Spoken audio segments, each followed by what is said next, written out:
Now, the Victorian government has released the terms of reference for Australia's first Royal Commission into Family Violence. The State Premier Daniel Andrews says that nothing will be off limits in the broad-ranging inquiry, which will start work within weeks, with victims being given the chance to tell their stories. Libby Davies, CEO of White Ribbon Australia, joins us now from Sydney to talk about that Victorian government announcement yesterday of the terms of reference. And Libby, I wonder what you thought of those terms. Good morning, Paul. Yes, I think it's a wonderful initiative, and White Ribbon Australia, as Australia's unique male-led primary prevention campaign, very much welcomes the focus that the Victorian government is putting on this issue and the capacity that that will yield in terms of drawing connectivity across systems and systemic responses, and importantly to the ongoing policy and government response. Well, yes, indeed. It's going to be aimed at making perpetrators, preventing crime, making perpetrators be held accountable. But what would you like to see come out of this for policy for governments to really look closely at picking up?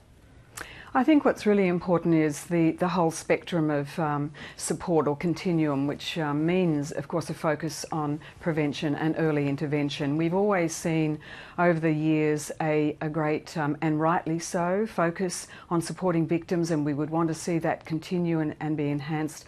But most of this violence is perpetrated by partners in their home, and most of it, unfortunately, is perpetrated by men. And the victims of that are women and their children. So we need to stop that perpetration of violence before, and to change attitudes and behaviours that allow that to happen. And that's where, of course, prevention campaigns such as White Ribbon Australia are very focused.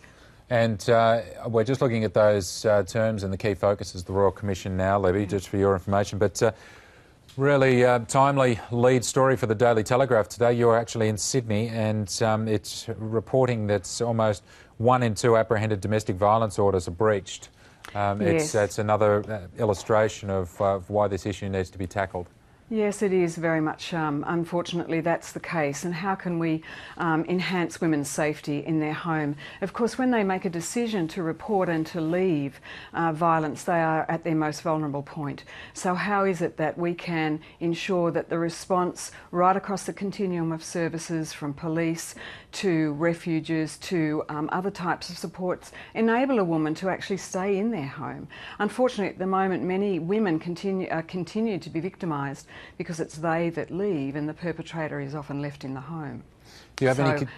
Hopefully this will be a focus on the way we can strengthen the supports to women so they can feel confident to report and to leave that situation. Do you have any concerns that this Royal Commission might miss anything, that there's some area which you fear may not get the attention it deserves? Well, of course, where I sit from my perspective in terms of White Ribbon Australia and the work that men are doing to drive attitudinal behavioural change, we would want to see that enhanced, and that men are able to be given the skills and the strategies to good men speaking out, good men like yourself, Paul, speaking out about this issue of violence against women and influencing the behaviours and attitudes of other men.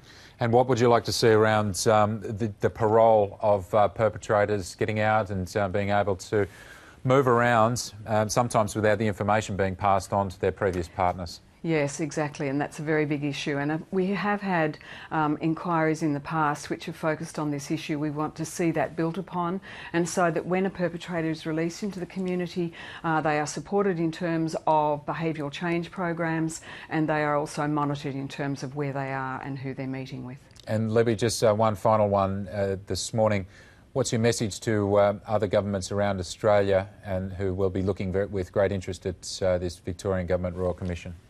Well, we would encourage other governments to continue their work in this area, and they have started that. We had meetings yesterday with South Australian Government, for example. We know that in Queensland they are conducting a similar an inquiry into domestic and family violence, and so it is an issue high on the agenda of many of the state and territory governments, but it needs to be, of course, a nationally coordinated action, and this investigation will, I'm sure, help to drive the responses of the other states to this issue. Really appreciate your time this morning, Libby. No doubt we can maybe talk again as this goes on. Thank you. Thank you, Paul.